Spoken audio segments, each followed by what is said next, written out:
ever considered the possibility that you are arrested in your own home, in front of your family and full view of your friends and neighbours, held in a police cell, interviewed under caution, charged when you haven't done anything? Have you ever considered the possibility that your photograph, name and address might appear in the local national press and on TV, insinuating what an evil monster you are when you haven't done anything? Have you ever considered the possibility you might be subjected to additional investigation by the social services and other agencies where you may have no right of representation when you haven't done anything? Have you ever considered the possibility that social services could force you to break off contact with your family and children when you haven't done anything? Have you ever considered the possibility that without proof, evidence, witnesses or corroboration, you could be convicted and sentenced to several years in prison when you haven't done anything? A true story illustrating the wrongful conviction of two innocent men. This is part one of a two-part film.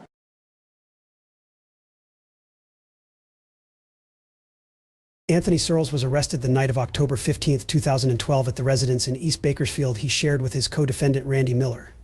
Both Randy Miller and Searles were home when Searles was arrested. Randy Miller was not arrested at this time. The one thing that police need to make an arrest is a perpetrator identification. This typically ends up being a witness identification by a witness or victim. If a perpetrator has not been identified, no lawful arrest can be made.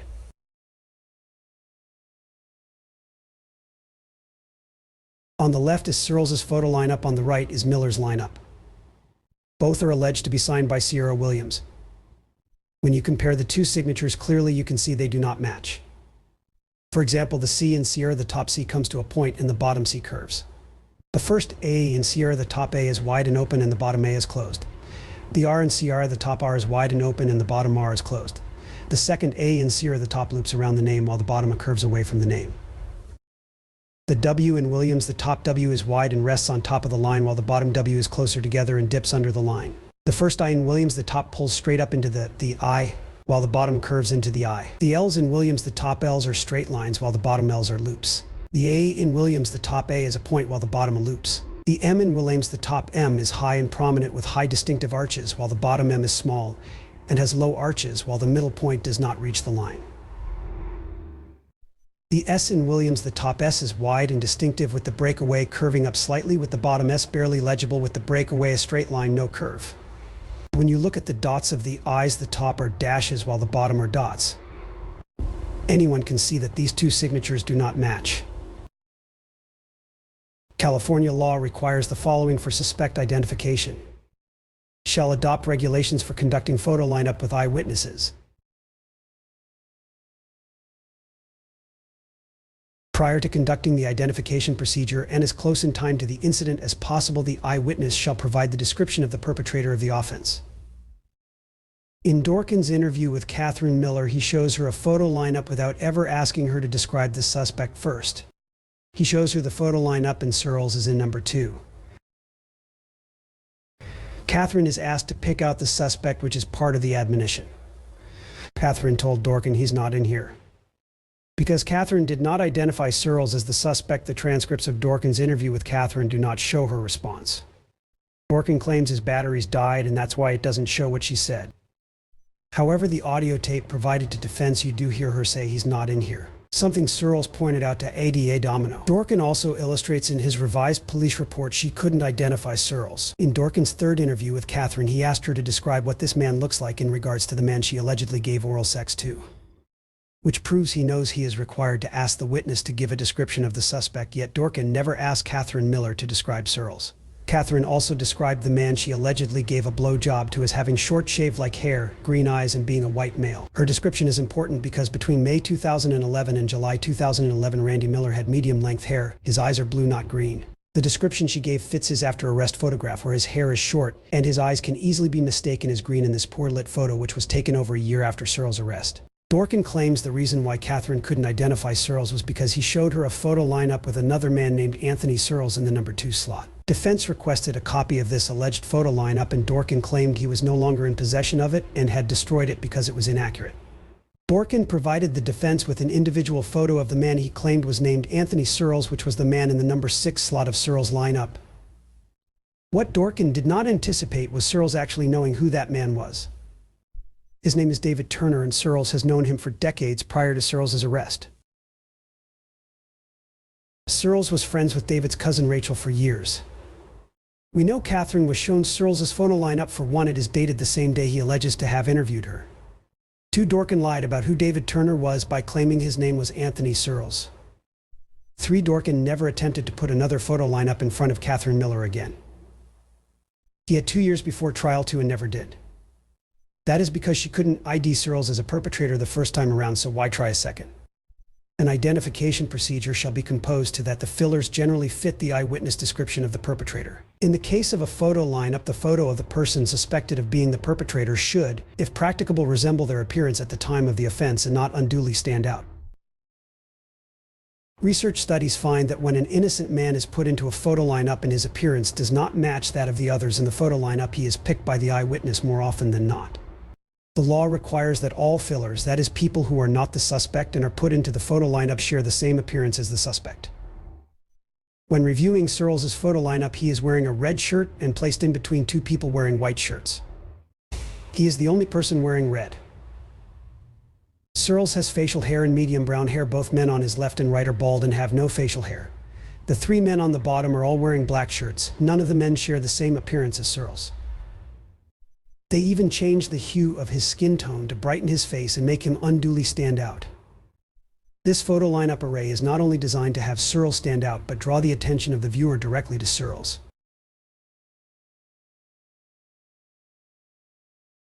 The law says an officer shall not validate or invalidate an eyewitness's identification. Dorkin violated the law when he validated Sierra's pick in the lineup, something the law says he cannot do. Sierra Williams also states, "So I did good," looking for the officer's approval, which further supports the argument she was coached by Detective Dorkin. Catherine Miller was never shown a photo lineup of Randy Miller. It is very possible one of these photo lineups was signed by Sierra Williams, yet it is not possible that both were. Further supported by the fact during Searles' trial, Sierra was shown Randy Miller's booking photo and asked if she recognized the man in the photo, and she said, "No, I don't know who that is." These photo lineups were the legal authority for Dorkin to arrest both defendants. At the time of Searles' arrest, he requested a copy of the arrest warrant. He was never provided one. During the course of his case, he continuously requested a copy of an arrest warrant and was never provided one. Searles even went pro se representation and was still not provided a copy of an arrest warrant. It was not until his case was dismissed, then refiled, did the prosecution provide a copy of a new arrest warrant for the new case. To this date, Searles has not been given an arrest warrant for his original case filing. Some may think cops not serving arrest warrants couldn't happen, or is extremely rare. However, in Kern County, it is expected to be arrested without an arrest warrant being served or issued. A complaint was made about the way the Kern County Sheriff's Office handles arrest warrants, and that prompted the Kern County Grand Jury to investigate. Visits were made to KCSOS substations to see if proper procedures were being followed. It found that some warrants were not processed in a timely manner. A lack of staffing and proper training resulted in some warrants going weeks or months without being served. In some cases, no one was making sure warrants were being served. Searles went to trial facing 15 criminal charges in this case. Every charge in relation to a crime the police say Searles personally committed himself was dismissed. The only 3 charges he was convicted of were the charges in relation to the allegations of co-defendant allegedly receiving oral sex from Catherine Miller and Sierra Williams. The alleged videotape charges were dismissed, the alleged assault with a firearm charge was dismissed, and the alleged drug charges were dismissed. So to put it plainly, he was convicted for his co-defendant allegedly getting a blowjob from 2 minors. All charges that were dismissed were on the grounds of lack of evidence to support said charges.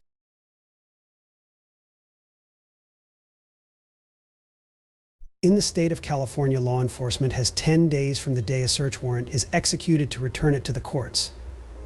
The Kern County Sheriff's Office did not return a search warrant in the allotted time.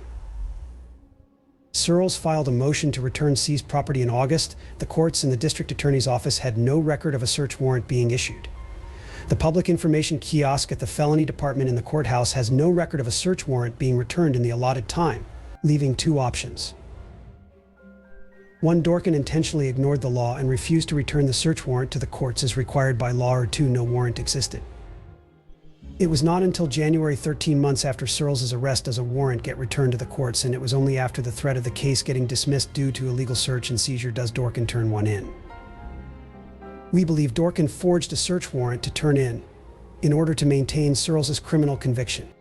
The Kern County Sheriff's Office claimed to have arrived at the residence in question to conduct their search at 7:27. Yet when Searles was in the Lerdo Law Library reviewing his case file pro se, he had the law librarian check the properties on the search warrant photos to establish a timeline. She printed out a screenshot showing the time of the first photo taken to be at 7:14 a.m. Searles provided the printout to ADA Domino and asked, how can a photo be taken by KCSO before they even arrive? The next time Searles was permitted into the law library, the law librarian informed him one of his discs had been missing and that a new disc had been delivered. When he reviewed his case file, the search warrant photo disc was gone and replaced with a new disc. The new disc had this photo Searles had printed out showing a new timestamp for the photo as 8:14 a.m. as time taken. Yet when you look at the bottom left corner, you see the timestamp for the photo as 7:14 a.m. This is ghost data. When you delete data and fail to delete all the data, you risk having some of remaining and retrievable. That is what you have here. They attempted to delete the timestamp and replace it with a new one, but failed to delete all the data. Two timestamps for one photo proving criminal intent. Falsifying evidence to secure a wrongful conviction. Well, when you think about it, the sheriff's department claimed to be there at 7:27 in the morning when they claimed that they arrived. But the problem with that is I was there at 7:58. I was actually there before then, but when the child transfer deputy showed up, he showed up at almost 8 o'clock, just right around 8 o'clock, and no other cops were there. I was there, my ex-wife was there, and the officer did the transfer, and then he allowed me to leave, and I left, and I went to the laundromat. But if there... It is important to note that Tony Barber, Searles' ex-wife, would not call to have a deputy present if deputies were already present conducting a search. It is also important to note that the search warrant event log has no note of a KTP taking place, and the KTP event log has no note of a search warrant execution taking place. If there's a legit search warrant, then the officer who's doing the child transfer is required by law to detain me there until the searching officers arrive so that they can not only search my person, but search the residence and serve me with a search warrant. I was never detained. I went off to the laundromat. When I went down to the laundromat, I was there for hours and then drove to the house to see what was going on. And when we got there, the front door was kicked in. Several officers were there. And the investigating officer, Detective Dorkin, came and approached me. And he asked me if I had a cell phone. I said, yes, I do. And he asked me for the cell phone. So I provided him my cell phone. And then I asked for a search warrant. He said, oh, well, it's in the house. I said, okay, well, I'd like to see the search warrant. He says, you have to wait till we leave. And while I was sitting there waiting for them, they were doing, two officers came walking out carrying these huge old big brown bags. And then they started scurrying across the driveway. They were running straight to the driveway to the vehicle that they had there, and DVDs were falling out of the top of the bag. And I was like, taking all my DVDs and and they didn't say to me. The Detective Dorkin, the one I was speaking with, spoke to Detective Connor when he came out and says, hey, are we done? He says, yeah, we're done. And he says, okay, and they hopped in the vehicle and they left. So I went inside the residence to see what was going on. They thrashed the entire house. All my DVDs were taken, all my video games were taken. I went looking through the house to see what was all missing. I went and checked my my closet, because that's where my safe and everything was. My DVR system was taken. My safe was opened, and all my property and contents of the safe was. I had baseball cards in there. I had comic books in there. I had money in there. All my personal birth certificate, social security card, all that stuff was in there for me and my daughter, as well as her medical record. and all that shit was taken. I had hard drives in there and everything, and all the contents of the safe was taken out and stolen. So I went looking around the house, and I found couple pages of a receipt, a search warrant receipt, but there was no search warrant attached. It was just pages saying what they took, and the majority of the stuff that they had listed on the receipt was not didn't include stuff that it didn't include the DVDs they took. It didn't include the contents of the safe.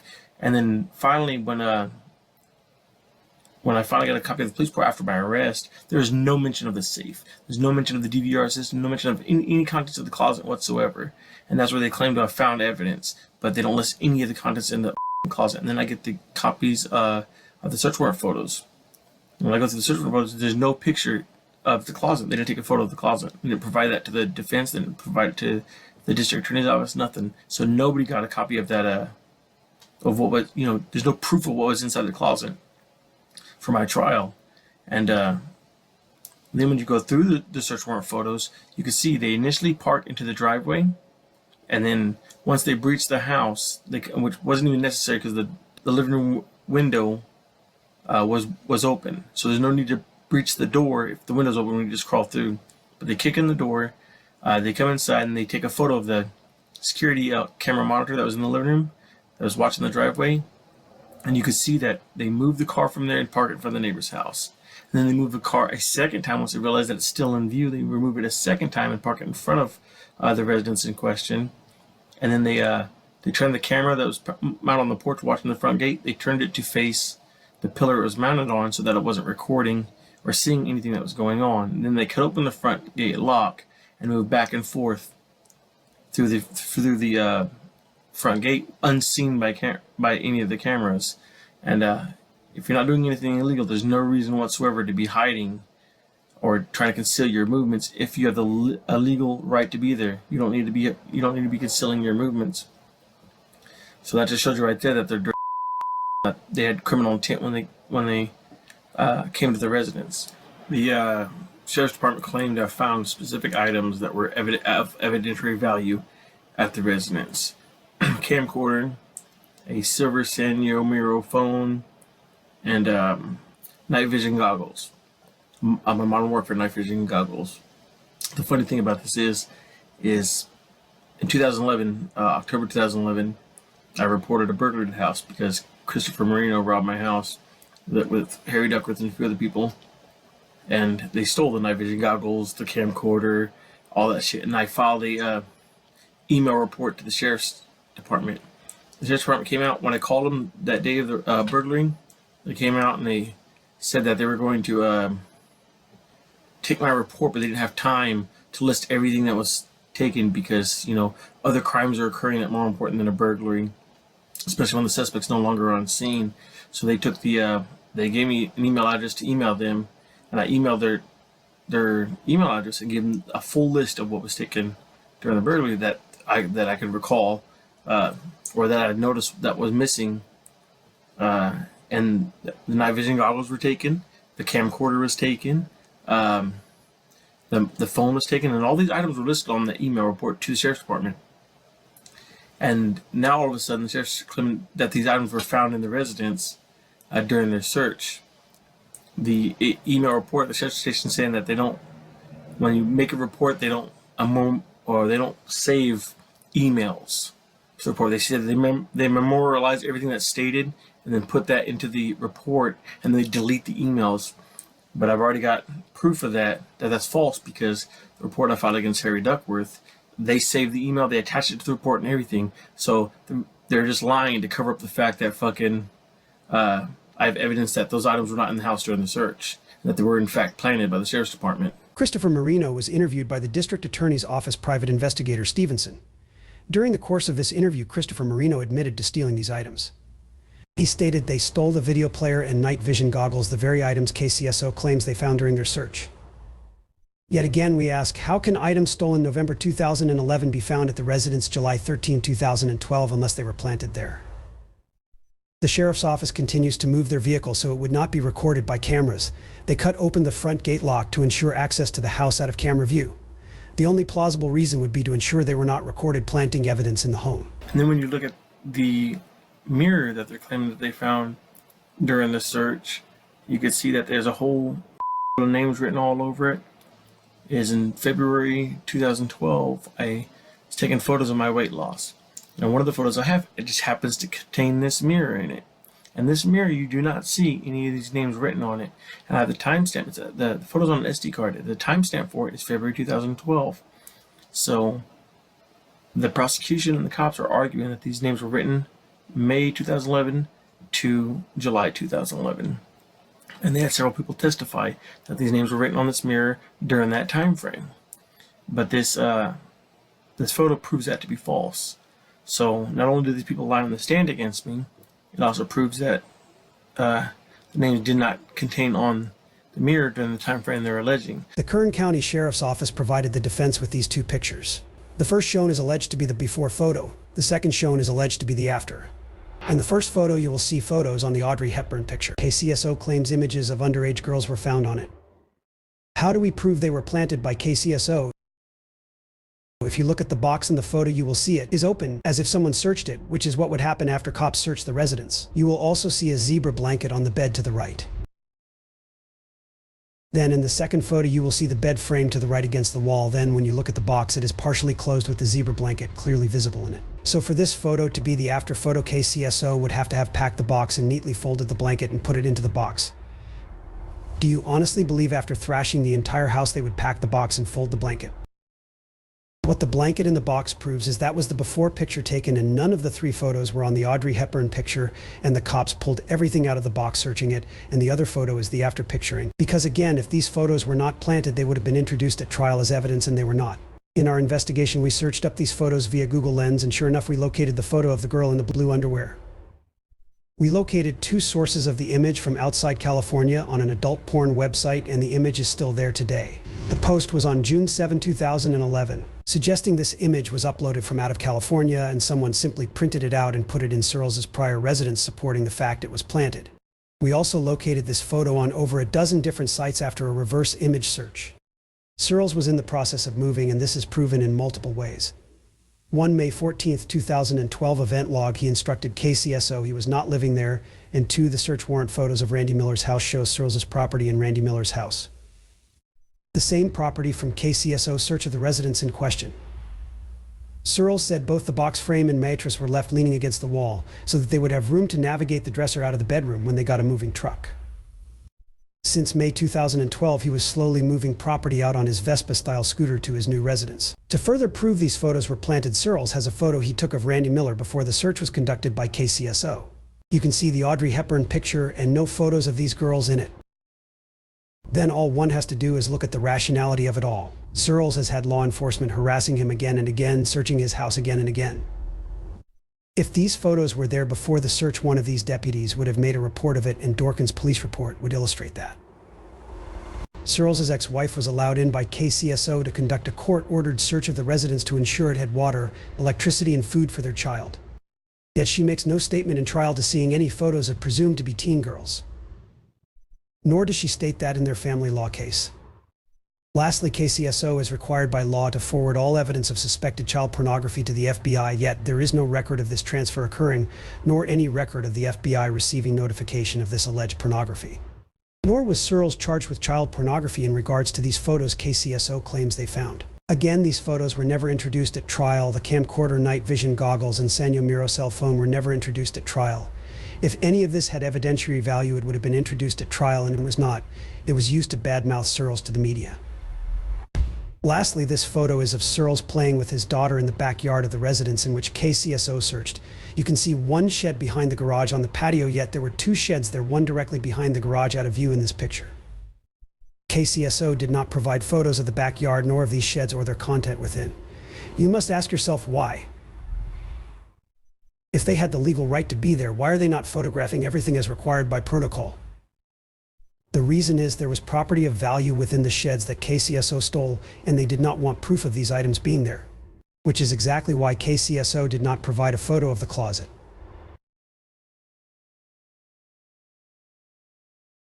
Then we get to the alleged gun case KCSO took a long-distance photo of.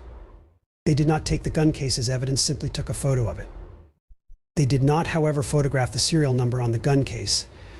We believe that KCSO took one of their own gun cases out of their patrol car and planted it in the house to photograph to illustrate to the jury so-called evidence of a gun to use to back up the gun charge Searles was charged with.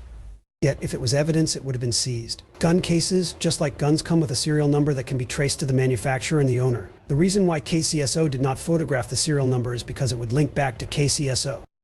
It is also important to note that the gun charge was dismissed after Levi recanted his testimony.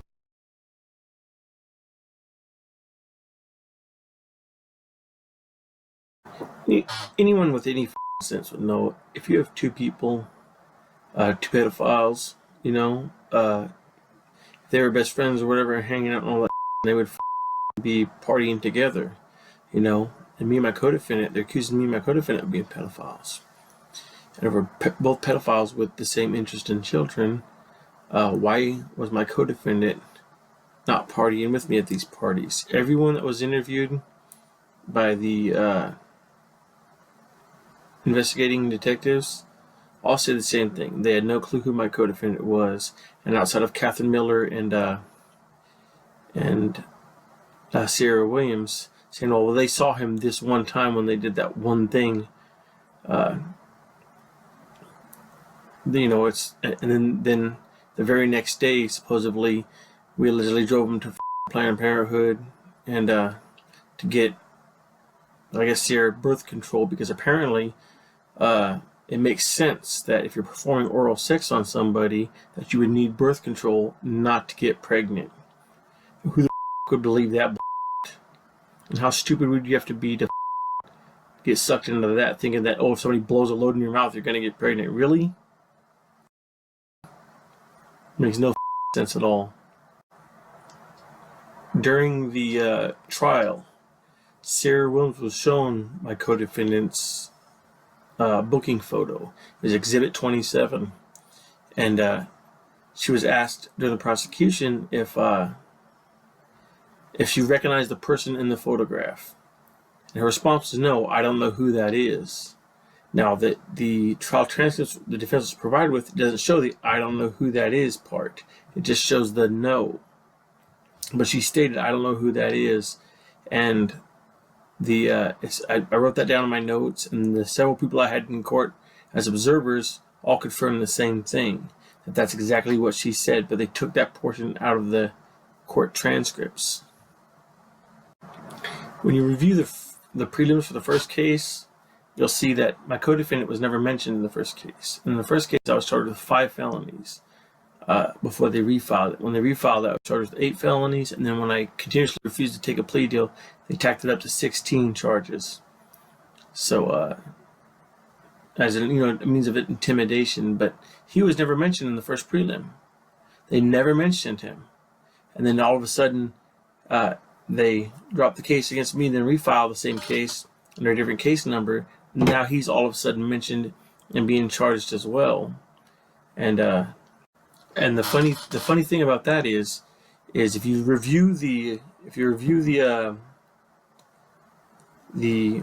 photo lineups of me and my co-defendant, both of these are supposedly dated and signed prior to me being arrested.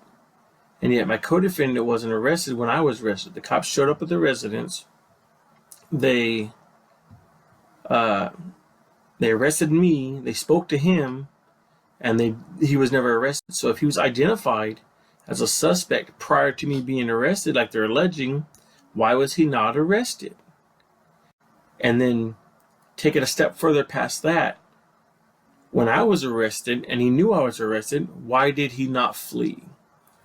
If he was guilty of these crimes, he would have fled. He assured us and agreed to provide for the surrender, and that's not occurred. On June 17, 1994, O.J. Simpson became the most famous fugitive on the planet. Everybody was on the alert looking for a wanted double homicide suspect who happened to be a Heisman Trophy winner. West Fargo police are now saying that a burglary suspect rolled his car he was driving away from officers. Officers were sent to the 1200 block of Queens Way for a vehicle burglary that was in progress. A caller told them that a man broke a window to get inside of a white SUV. Now, as police found him in the vehicle, he hit an officer's leg, then fled on Veterans Boulevard.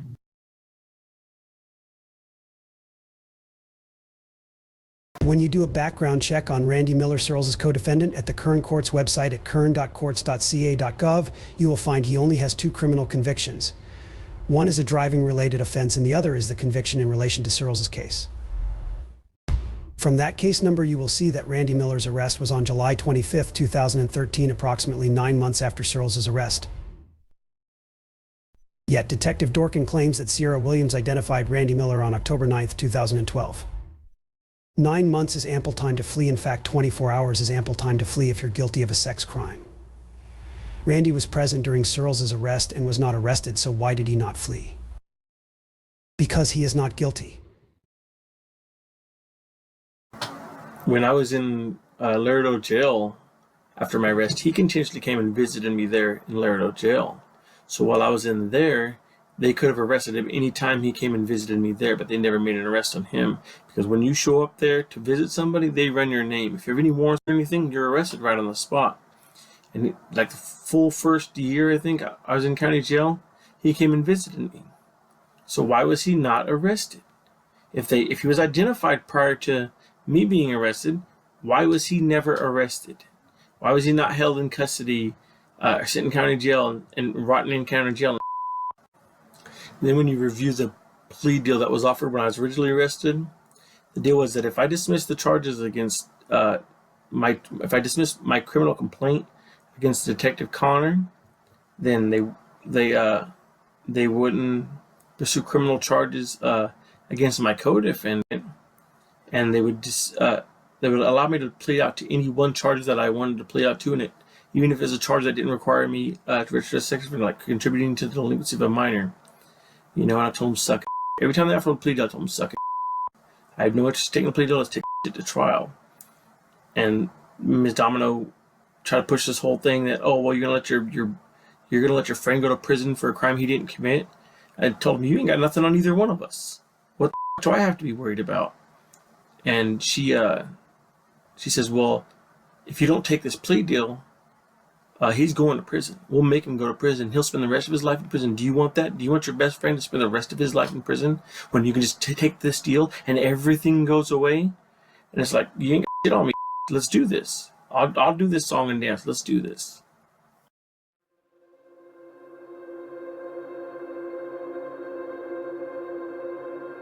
The Kern County Sheriff's Office requested a search warrant for Miller's home address based off of their claim they found text messages of a sexual nature from Miller to Searles-Harris. The courts granted this warrant based off of Detective Durkin's testimony. It is important to note, these alleged text messages were never brought up in trial nor presented to the jury. You will learn the true reason why here. The text messages they claim to have found, which is dated 1/30/2012, the Sheriff's Department says Miller sent me, you know what I like about high school girls, I get older, they stay the same age. They claim that these text messages were of a perverse nature and proof of sexual interest and all this shared between both co-defendants, and they were only used solely as grounds for the search of Miller's residence. They were not presented at trial. I tried arguing with the courts that they should be presented at trial because I could prove that they were planted, because how could you send a text message from a phone, Samsung Galaxy S3, Miller's phone, which wasn't available to the public until 6/2012. Yet the text message was supposedly sent 1/30/2012, months before the phone was available. They never stated that they found these text messages in Miller's phone. They only claimed to find them in the Sanyo Mirror phone, which was in the Sheriff's Department's possession. So the phone's in their possession, and for months. So they had plenty of time to plant these text messages and argue that they were messages between me and my co-defendant. And they used that as the grounds for the search warrant, but they weren't introduced at trial at all yet. And my co-defendant, even at trial, testified I didn't have a phone at this period of time. So, and Sierra Williams even stated that to the police that I didn't have a phone in her interview. In 2012, I had a Samsung Galaxy Prevail. That was the cell phone I had in 2012. And the sheriff's department seized that phone. The San Diego Mirror belonged to a friend of mine at the time, and the sheriff's department never tried to contact the service providers to verify these text messages' authenticity. They never tried to contact the service provider or even run the registration on the phone to see who purchased the phone, because they know the phone doesn't belong to me. And if they were to do that, that evidence would show that the phone didn't belong to me, and that doesn't favor their case. So it just gives you goes to show you that how this county is when it comes to that, because they're just dirty cops. The whole county's dirty. The DA's offices, they're all dirty.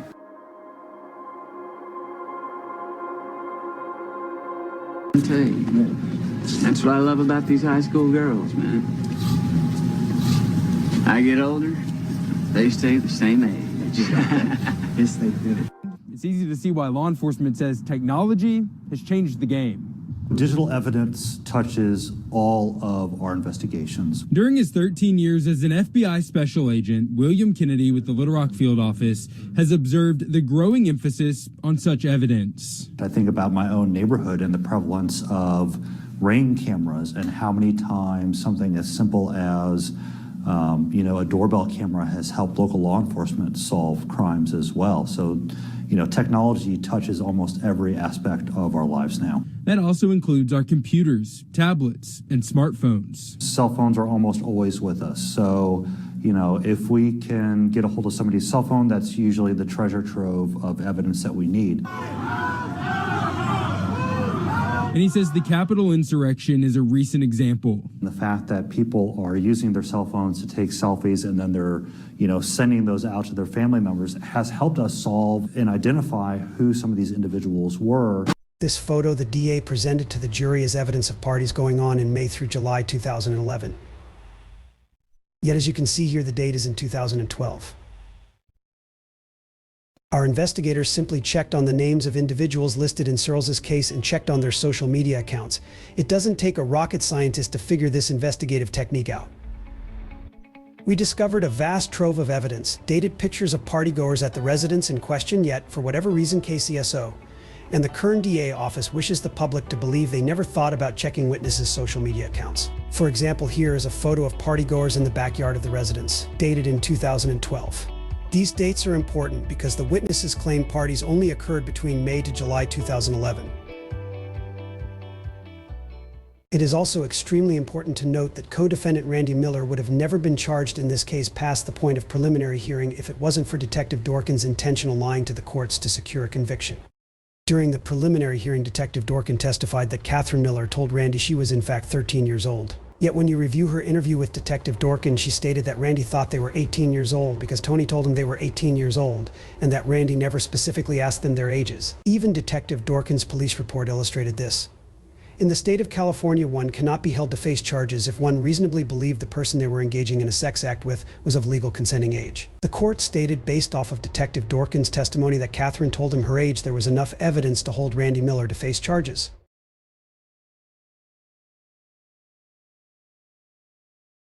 When reviewing the case, you really do not need to go any further than the investigating detective's actions to know this case was nothing more than a frame job. Here we have the lead detective. He lied to the media, he lied to the courts, and he lied to internal affairs investigators. By themselves. Officers say Harris also forced two girls to engage in sex acts together while he videotaped that. Yet Dorkin told the courts that Searles-Harris did not force them to do a video. Fake officers say Harris forced young girls to perform sex acts for another man.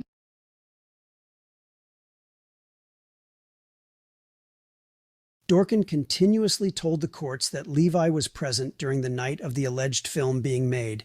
However, Levi told the detective in his interview that he was not present during this alleged film being made. Dorkin told the courts Levi never gave him a time when he seen the alleged film. However, Levi clearly stated he seen it the next day. Dorkin testified in preliminary hearing that Levi told him Searles pointed what looked like a black 9mm at him. Levi stated Searles had guns but did not clarify which was pointed at him. No gun was found, and another witness claimed there was a silver gun. Dorkin did not re-interview either witness for clarification and simply wrote in his report, a black 9mm. Dorkin testified that Levi positively identified the two in the alleged video as Catherine and Sierra. Levi, however, did not. He simply said it might have been her or one of the twins. Stormy claims the video was of a boy and girl. Dorkin testified in the first preliminary that Sierra did not remember what type of pill she was given nor identify the color, shape, brand markings, so the courts dismissed the drug charge. When the case was refiled during the second preliminary, Dorkin testified Sierra told him they were Vicodin. Sierra never identified Vicodin, only orange pills. Dorkin wrote in his police report that I asked Sierra if she was in a video, and she said she believed so. However, that is not what Sierra told Dorkin during her interview. She said, "I don't believe so," falsifying his police report. Dorkin wrote Sierra said Red and Blue Team were gang-related, yet when asked, she stated she doesn't know what it means. Dorkin testified that Catherine told Randy she was 13. Yet in her interview with him, Catherine told Dorkin that Randy thought they were 18 because Tony told him they were, and that Randy never asked them their ages. Dorkin even put this statement in his police report,